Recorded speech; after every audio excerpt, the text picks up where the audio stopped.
All right. Hey everyone. Sorry I can't be at school today. I forgot that I had a meeting that I was scheduled to be in all morning today. So I just wanted to really quickly just give you an example of what you're going to be doing today. So you're all going to need to get a blue book.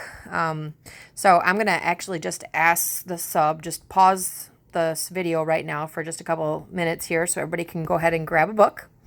And once you've got your books, if you would just, you can open up to page 1102.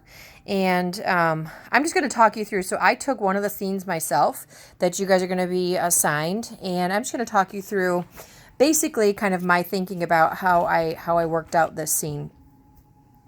So essentially, when I read the scene, this is basically the first part of the play.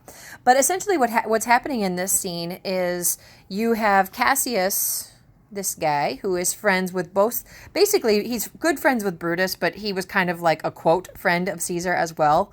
And Cassius pretty much just starts by telling Brutus like, hey, I've noticed that you haven't been yourself lately. And Brutus is like, hey, yeah, I know, but it's not that I'm not upset at you. It's me, not you. Basically just saying that he's kind of worried about some things right now. And that he shouldn't, like Cassius shouldn't be worried that like Brutus is upset with him or anything. And then Cassius basically talks about how he wishes that Brutus could see himself the way that other people see him because he's a great leader. So kind of this is Cassius kind of like, I would say he's kind of smooth talking Brutus because he's trying to implant this idea in Brutus's brain of like, hey, we have to do something about Caesar. And throughout all of this, they keep hearing this trumpet flourishing because Caesar is talking to the people during this time. And Brutus just keeps saying he's worried that Caesar's going to be crowned king, that the people are going to crown him king.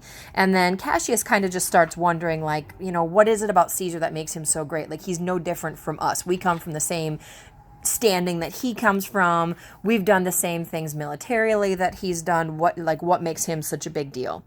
And Brutus ends up saying, you know, I'm scared that he's going to be king. And Cassius says, you know, like rightfully so, I think we should both be scared.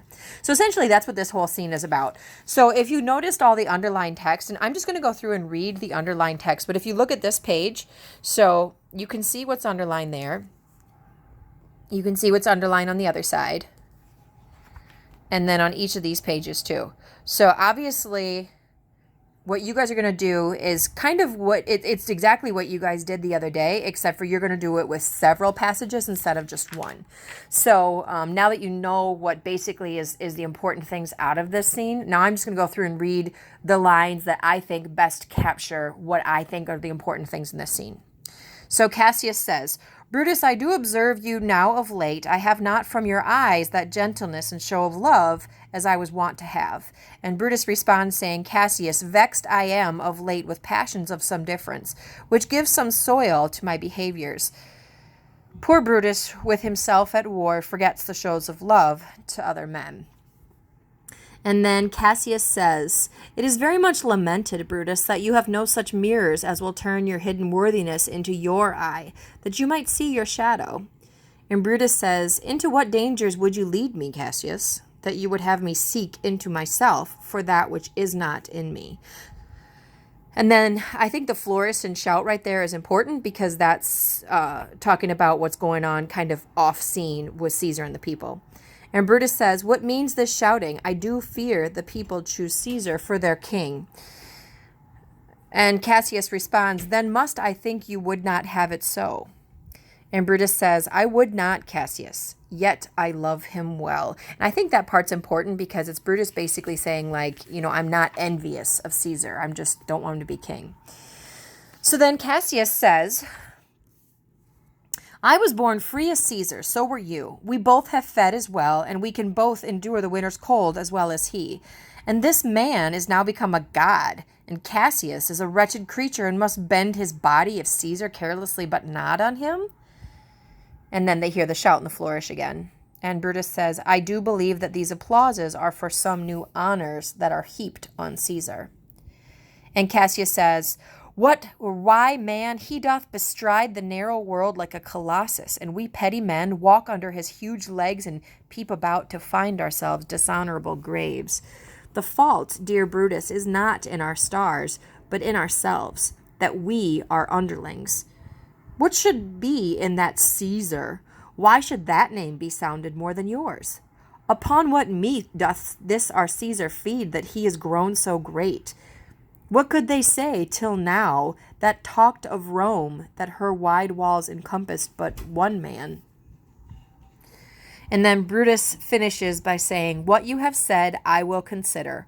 What you have to say I will with patience hear, and find a time both meet to hear and answer such high things. So if I were going to be kind of putting together this scene, those would be the lines that I think most convey what I think is important in this scene. So then from here, my job is then to either make my comic strip or to act it out or make some sort of like video that I can present to the class to help you guys understand this section of the text.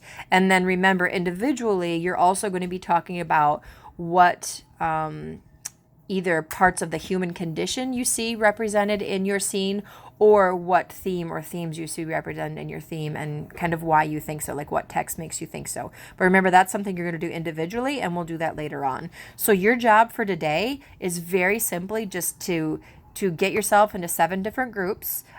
Miss Simon Fern is going to assign each group a section of text. And then your job today is really just to make sure that you fully understand that text.